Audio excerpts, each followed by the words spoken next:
তো আজকের রেসিপি হচ্ছে গুঁড়ো মাছের তরকারি। মাছগুলোকে সুন্দর করে কেটে নিলাম, তারপর কুচিয়ে করে আলু কেটে পেঁয়াজ দিয়ে কাঁচা লঙ্কা দিয়ে সব রকমের মশলা দিয়ে মাছটাকে সুন্দর করে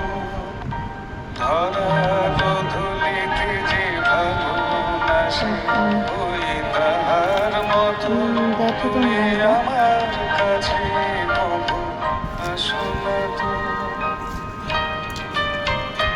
ভালো করে মাখতে হবে। একটু কাঁচা তেল দেবে, কড়াইটাকে একদম ভালো করে গরম করবে। তারপর মাছটা দিয়ে আলতো হাতে এগুলো নাড়াবে।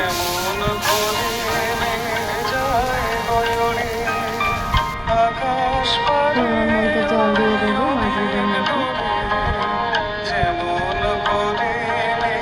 তারপর একটু ধনে পাতা দেবে।